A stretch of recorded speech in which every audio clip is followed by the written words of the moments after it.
నమస్తే. వైఎస్ఆర్ పార్టీ విలీనానికి సిద్ధమైపోయింది.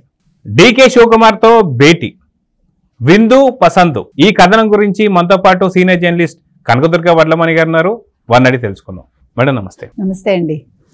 మాజీ సీఎం జగన్మోహన్ రెడ్డి ఎప్పటి నుంచో వైఎస్ఆర్సీపీని కాంగ్రెస్ లో కలుపుతానికి డీకే శివకుమార్ తో ఎప్పటి నుంచో మాటలు మంతనాలు జరుగుతున్న సంగతి తెలిసిందే. అయితే ఇప్పుడు విందు వినోదాలు ఇవన్నీ కూడా జరుగుతున్న సంగతి మనం చూసాం. మొత్తానికి వైఎస్ఆర్సీపీ కాంగ్రెస్ విలీనానికి పూర్తిగా రంగం సిద్ధమైపోయింది, ఒక ముహూర్తం కూడా సిద్ధమైపోయింది అని చెప్పేసి అంటున్నారు. దాని గురించి మీరు ఏం చెప్తారు? మీరు చెప్పినట్టుగా గతంలో కూడా ఒకసారి కలిశారు, రాత్రి పూట కలిసి విందు వినోదాలు అయ్యాయని మనకు తెలిసింది. అయితే అది కాదు అని వాళ్ళు వాదించారు అనుకోండి. కానీ ఇప్పుడు వరదల్లో ఆంధ్రప్రదేశ్ ప్రజలు అతలాకుతలం అవుతూ ఉంటే చంద్రబాబు నాయుడు గారు 9 రోజులుగా ఇవాళ 10వ రోజు ప్రజల్లో తిరుగుతూ ఉంటే, జేసీబీలు ట్రాక్టర్లు ఎక్కి వాళ్ళకి కావలసినవి అందిస్తూ ఉంటే, ఈయన యలహంక ప్యాలెస్లో డీకే శివకుమార్కి విందిచ్చాడు. పసందుగా మాట్లాడుకున్నారు. ఏంటి మీరు అన్నట్టుగా, నా పార్టీని విలీనం చేస్తాను, ఎందుకంటే ఇది మునిగిపోయే పడవ, నేను ఒకవేళ లండన్ వెళ్తే ఉన్న 4 నా చేయి జారిపోతారు, నా మీద కేసులున్నాయి, నా దగ్గర కావలసినంత డబ్బు ఉంది, నేను డబ్బు ఇస్తా, మీరు నా పార్టీని చేర్చుకోండి, మా చెల్లెల్ని బయటికి పంపించండి అని ఒప్పందం.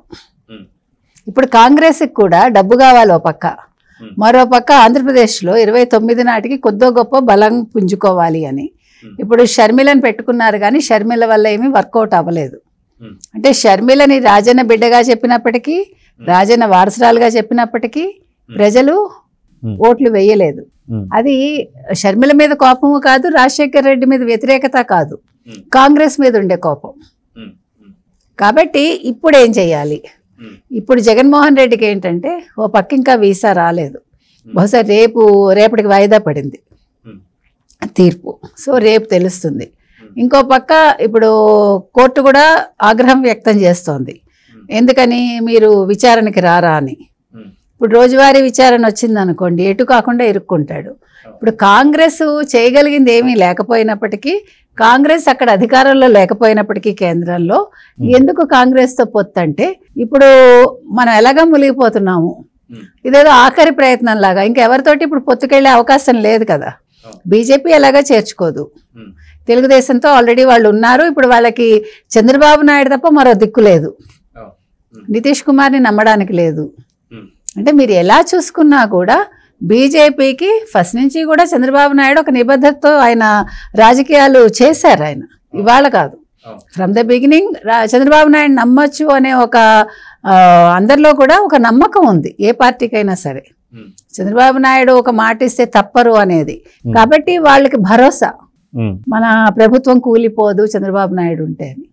వేరేస్ ఇప్పుడు జగన్మోహన్ రెడ్డిని నమ్మి జగన్మోహన్ రెడ్డితో పెట్టుకోవడానికి బీజేపీకి ఏమీ లేదు. కాంగ్రెస్కి ఇంకా అవసరం నన్ను అడిగితే, వాళ్ళు వస్తారా రారా తర్వాత. కానీ 29కి ప్రజలు మాత్రం కాంగ్రెస్ని నమ్మడానికి వీల్లేదు. ఇంకొకటి, జగన్మోహన్ రెడ్డి స్లోగన్ ఏంటండి? మడమ తిప్పను మాట తప్పను. అది స్లోగనే, అది గుర్తుపెట్టుకోవాలి మీరు. చెప్పేది ఒకటి, చేసేది ఒకటి. మేము ₹1 కోటి ఇస్తామంటామండి, ప్రకటిస్తాం, తప్పే ఉంది, మాటే కదా, మేము ఇచ్చినప్పుడు కదా. గతంలో కూడా మేము అన్నమయ్య ప్రాజెక్టు కొట్టుకుపోయినప్పుడు 50 లక్షల పరిహారం అన్నాము. కిలో బంగాళదుంపలు, కిలో ఉల్లిపాయలు ఏవో ఇచ్చాం కదా, టమాటాలో ఏవో మీకు ఇచ్చాం కదా. అక్కడ లోకల్ వర్తకులు ఉంటారు కదా, కూరగాయల మార్కెట్ వాళ్ళు, వాళ్ళ చేత ఇప్పించాం మీకు. మా చేతి డబ్బులు ఏం పోవు కదా, చెప్తాం అంతే. ప్రజల్లో మాట పడి ఉంటుంది అలాగా. అలా మొన్న ₹1 కోటి అన్నాడు. ఓ పక్క ప్రజలు అక్కడ అలా అల్లాడుతూ ఉంటే ఈయన విందులు చేసుకుంటూ చంద్రబాబు నాయుడు మీద సెటైర్లు వేస్తాడండి. అయితే యలహంక ప్యాలెస్లో అన్ని రకాలైనటువంటి యొక్క కుంభకోణాలు, స్కామ్లు ఎక్కడైతే జరిగాయో, అది మద్యం గురించి కావచ్చు, ఇసుక గురించి కావచ్చు, మిగతా వాటి గురించి, దానికి సంబంధించినటువంటి ఒక అంతకుముందు డిప్యుటేషన్ మీద వచ్చినటువంటి ఎవరైతే ఉన్నారో వీళ్ళందరినీ పిలిపించుకోవడం కావచ్చు, ఇందాక మీరు అన్నట్టుగా ఏదైతే విందులు పసందులు ఇవన్నీ కూడా జరుగుతూనే. సో సాక్షిగా ఇవన్నీ రాతలు ఎందుకు రాయడం లేదంటే ఏం చెప్తారు? సాక్ష్యాలు చెప్పదండి, సాక్షి చూస్తుంది అంతే, స్పెక్టేటర్ అంతే, చూడడం వరకే. కానీ ఏవి రాస్తారు వాళ్ళు? ఇప్పుడు అధికార పక్షంలో ఉన్న వాళ్ళ గురించి అయితే అబద్ధాలు రాయమంటే రాస్తారు, స్వపక్షంలో నిజాలు కూడా వాళ్ళు రాయరు. అది సాక్షి ప్రత్యేకత. దానికే వాళ్ళకి డబ్బులు ఇస్తున్నారు. డబ్బులు ఇవ్వడం కాదు, వాళ్ళు జల్లుతారు. అది రిపోర్టర్స్ కావచ్చు, మీరు చెప్పితే ఐపాక్ వాళ్ళకి కావచ్చు, ఎవరికైనా కూడా వాళ్ళు వెదజల్లడమే డబ్బు. బికాస్ వాళ్ళది కాదు కదా, అది కష్టపడి సంపాదిస్తే ₹1 విలువ ఉంటుంది. కష్టమే ఉంది. మద్యం మీద 1,00,000 కోట్లు వచ్చాయి, మీకు మైనింగ్ మీద వచ్చాయి, ఇసుక మీద వచ్చాయి, మట్టి మీద వచ్చాయి. రాంది ఏముంది? ఆ డబ్బులన్నీ ఏం చేసుకోవాలి? మన గురించి చెడు రాయకుండా మనం చెడు చేసినా మంచిగా చెప్పేలాగా వాళ్ళకి ట్రైనింగ్ ఇస్తారు. ఇకపోతే ఇవాళ డికే శివకుమార్ అంటే ఓ పక్క మీకు తెలుసో లేదో, శివకుమార్ కావచ్చు, తర్వాత మళ్ళీ వీళ్ళందరూ అమెరికా వెళ్ళారు. అమెరికాలో శివకుమారు, తర్వాత మన కేటీఆర్ అందరూ కలుస్తున్నారు కదా. సో ఏంటి వీళ్ళందరి గోలు ఏంటంటే ఇక్కడ బీఆర్ఎస్ మునిగిపోయేనావ. సో వీళ్ళు కూడా ఏదో ప్రపోజల్స్ పెడుతున్నారా అని ఒక సందేహం అన్నమాట. సో ఏదైనా కూడా వాళ్ళిద్దరూ ఫస్ట్ నుంచి మిత్రులుగానే ఉన్నారు. ఎవరు? జగన్, కేసీఆర్, కేటీఆర్. కాబట్టి ఈ విషయంలో కూడా వాళ్ళు స్నేహితులుగా కొనసాగనున్నారా అనేది ఒకటి. ఇప్పుడు శివకుమార్కి పోయేదేం లేదు, ఇప్పుడు కాంగ్రెస్కి కొత్తగా పోయేదేమీ లేదు. కాంగ్రెస్కి వస్తుందా రాదా నెక్స్ట్ ఎలక్షన్స్లో 29 అనేది అందని పండది. ఇప్పుడు it's too early to say. కాబట్టి వీళ్ళందరూ కూడా తలోరాయి వేస్తున్నారు. కాబట్టి జగన్మోహన్ రెడ్డికి ఇప్పుడు ఏదో ఒకటి ఆధారం కావాలి. ఇప్పుడు భయపడుతున్నాడు చెప్పాలంటే. అయితే ఇప్పుడు మీరు చెప్పినట్టుగానే ఒకవేళ విలీనం అనేది కాంగ్రెస్ పార్టీలో చేసినా సరే, ఇప్పటికే మనం చూసాం చాలామంది ఎంపీలు కావచ్చు, ఎమ్మెల్సీలు కావచ్చు పూర్తిగా తరలిపోతున్నారు. ఎమ్మెల్యేలు కూడా రెడీగా ఉన్నారన్న సంగతి మనందరికీ తెలిసిందే. కానీ కాంగ్రెస్లోకి వైసీపీని విలీనం చేసిన తర్వాత కూడా వైఎస్ఆర్ కాంగ్రెస్ పార్టీకి సంబంధించినటువంటి ఎమ్మెల్యేలు కావచ్చు, ఎంపీలు కావచ్చు, ఎమ్మెల్సీలు కావచ్చు ఖచ్చితంగా కాంగ్రెస్లోకి వెళ్తారనుకోవాలా? మళ్ళీ అక్కడి నుంచి కూడా మళ్ళీ కూటమిలో జంప్ అయ్యే అవకాశం ఉందా అంటే ఏం చెప్తారు? అదే చెప్తున్నా. ఇప్పుడు ఇతను ఆలోచిస్తున్నాడు కానీ జగన్మోహన్ రెడ్డి ఒక విషయం మర్చిపోతున్నాడు. ఇప్పుడు నేను వెళ్తే నాతో పాటు వీళ్ళందరూ వస్తారు అనే భ్రమలో ఉన్నాడు. వాళ్ళు ఎందుకు వస్తారండి? ఇప్పుడు కాంగ్రెస్ని వాళ్ళు ఎలా నమ్ముతారు అసలు? ఇప్పుడు ఆంధ్రప్రదేశ్లో కాంగ్రెస్ రాదు అసలు. ప్రజలేం మర్చిపోరు విలీనం ఎలా జరిగింది, ఆ రోజు తెలంగాణ ఎలా విడిపోయింది అనేది ప్రజలకి బాగా తెలుసు. తలుపులు మూసేసి హడావిడిగా చేసేసి విధి విధానాలు ఖరారు చేయకుండా వాళ్ళు చేశారు. అది ప్రజలు మర్చిపోలేదు.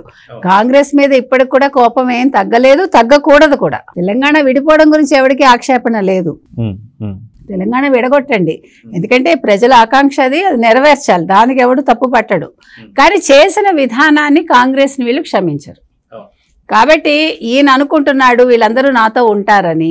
ఇప్పటికే 2 వెళ్ళిపోయారు, ఇంకా 5 ఎంతో రెడీగా ఉన్నారు. ఒక ఎమ్మెల్సీ ఆల్రెడీ రిజైన్ చేశారు.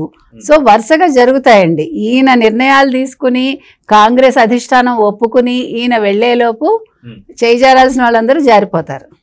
ఈయన ఒక్కడే చెయ్యి అందించాలి కాంగ్రెస్కి. అయితే నిజంగా ఒకవేళ జగన్మోహన్ రెడ్డి ఇచ్చినటువంటి ఒక ఏదైతే ఒక ప్యాకేజ్ ఉంటుందో దీనికి ఒక కాంగ్రెస్ ఒప్పుకున్నా సరే షర్మిల ఒప్పుకుంటుందా లేదా? మళ్ళీ ఖచ్చితంగా అన్నా చెల్లెల మధ్య మళ్ళీ వార్ జరగబోతుందా లేదా అంటే ఏం చెప్తారు? షర్మిలని పంపించటమే ఇప్పుడు ఆయన ధ్యేయం. మీకు అర్థం కావట్లా. జగన్మోహన్ రెడ్డిని ఓడించిన వాళ్ళు ఎవరండి? ముఖ్యంగా చంద్రబాబు నాయుడు చరిస్మా అయితే ఓ పక్క, పవన్ కళ్యాణ్ ఇంకో పక్క, లోకేష్ ఓ పక్క. అంటే ఒక యుద్ధంలాగా అందరూ కూడా ఈసారి ఎలక్షన్స్ ఎదుర్కొన్నారు. వాళ్ళు అడుగడుగున పాదయాత్రలు చేశారు, ప్రజల మన్ననలు పొందారు. జగన్మోహన్ రెడ్డి చేసిన తప్పిదం ఏంటంటే చంద్రబాబు నాయుడుని అరెస్ట్ చేయడం అక్రమంగా. సో ఇవన్నీ కూడా ఓ పక్క అయితే, మరో పక్క సొంత చెల్లెళ్ళు, బాబాయ్ కూతురు కావచ్చు, సొంత షర్మిల కావచ్చు, సొంత తల్లి కావచ్చు, అందరూ కూడా మీరు జగన్మోహన్ రెడ్డిని గెలిపించకండి, జగన్మోహన్ రెడ్డిని ఖచ్చితంగా ఓడించండి అన్నారు. 19కి 24కి మధ్యలో తేడా చూసారా? ఆ రోజు అదే చెల్లెళ్ళు, అదే తల్లి ఈయన నెగ్గించారు, అదే బాబాయ్ హత్య నెగ్గించింది. ఈసారి అవే ఆయనకి రివర్స్ అయ్యాయి. కాబట్టి ఒకవేళ షర్మిలకి కాంగ్రెస్లో చెక్ చెప్తే రెడీగా ఉంది ఆవిడ, తెలుగుదేశం కానీ లేదంటే ఆవిడ బీజేపీ కానీ చేరతారు. అప్పుడు మర్చిపోదు ఆవిడ, అప్పుడు ఇంకా పవర్ఫుల్ అవుతుంది. ఇప్పుడు ఓన్లీ పర్సంటేజ్ వరకే ఓటింగ్ షేర్ కొద్ది తెచ్చుకుంది ఆవిడ. అప్పుడు ఖచ్చితంగా నెగ్గుతుంది ఆవిడ. అయితే ఖచ్చితంగా ఒక రోజు ఫిక్స్ అయిపోయిందా? నిన్న రాత్రి జరిగినటువంటి ఒక డీకే శివకుమార్తోని ఆ యొక్క భేటీలో ఖచ్చితంగా ఒక రోజు ఫిక్స్ అయిపోయిందా వైఎస్ఆర్సీపీ కాంగ్రెస్ కలవడంలో? అంటే ఏ రోజు అయి ఉండొచ్చు? అంటే రేపు తేలుతుందండి బహుశా. రేపు ఈయనకి వీసా వస్తుంది కదా, పాస్పోర్ట్ వీసా, అది రేపు తేలుతుంది కాబట్టి దాన్ని బట్టి ఒక డేట్ ఫిక్స్ చేసుకుంటారు. ఒకవేళ ఆయన ఇమీడియట్ గా లండన్ వెళ్ళిపోతాడంటే మరి లండన్ వెళ్ళి వచ్చేలోపే చేసుకుంటాడా, లేదు 23 రోజులు అన్నారు కాబట్టి 3వ తారీఖు నుంచి 20, ఇప్పుడు యాక్చువల్ గా 18 లోపు చేసుకోవాలి. 18 తర్వాత మంచి రోజులు లేవు లెక్క ప్రకారం. ఒకవేళ చేసుకుంటే 18th లోపు చేసేసుకోవాలి, లేదు దసరా వచ్చే వరకు ఆగాలి. మరి ఏం చేస్తాడు అనేది. జగన్ కి ఇలాంటి పట్టింపులు ఉన్నాయా అంటే ఏమంటారు? ఏమండి, పట్టింపులు ఎవరికైనా ఉంటాయి, మీరు అనుకుంటున్నారు. ఏ క్యాస్ట్ ఏ రిలిజియన్ కాదు, కొన్ని విషయాలకి వద్దనుకున్నా పట్టింపులు ఉంటాయి. ఇప్పుడు తిరుమలకి వెళ్ళిన వాడికి పట్టింపులు ఎందుకు ఉండవు? తిరుమలకే వెళ్ళకూడదు అలా అనుకుంటే. అన్ని మతస్థులు తిరుమలకి వెళ్ళకూడదు, కానీ పట్టు వస్త్రాలు సమర్పించారు కదా వీళ్ళందరూ. కాబట్టి నమ్మకాలు ఎందుకుండవు? అతనికి లేకపోయినా చుట్టూ ఉండే వాళ్ళకైనా ఉంటాయిగా. అందుకని అసలు రాజకీయ నాయకులకు నమ్మకాలు లేవు అంటేనే అబద్ధం అండి. అయితే జగన్ తో వచ్చేవారు ఎవరు అంటే ఏం చెప్తారు? ఎవరుంటారండి? సుబ్బారెడ్డి ఉంటాడు, విజయసాయి రెడ్డి అయితే ఖచ్చితంగా ఉండరు. కానీ ఆయన ట్వీట్ పెట్టాడుగా, ఖచ్చితంగా నేను ఎక్కడికి వెళ్ళాలని చెప్పి. చెప్తారులేండి, సందర్భం రావాలి కదా. ఇప్పుడు అవకాశం రాలేదు. ఇప్పుడు బీజేపీ ఒప్పుకోకపోతే చచ్చినట్టు ఉంటాడు, అది వేరే విషయం. ఇప్పుడు కాన్బట్లో ఉండడం వేరు, ఇష్టంగా ఉండడం వేరు. ఇష్టపడి ఉండేవాళ్ళు 2-3 తప్ప ఉండరండి. ఇంకా గతి లేక ఉండేవాళ్లే ఉంటారు. ఇప్పుడు ఒక అంబటి రాంబాబు, ఓ అమర్నాథ్, ఓ కొడాలి, ఓ రోజా, ఇట్లాంటి వాళ్ళు తప్పనిసరి పరిస్థితుల్లో ఉంటారు. సో చూద్దాం మేడం, ఖచ్చితంగా డీకే శివకుమార్తో జరిగినటువంటి భేటీ సంగతి అయితే ఖచ్చితంగా విలీనానికి సిద్ధమైపోయింది వైసీపీ. ఆ రోజే విలీనమా అంటే ఖచ్చితంగా వీసా పాస్పోర్టే తేల్చాలి. చూద్దాం జరుగుతుంది. నమస్తే.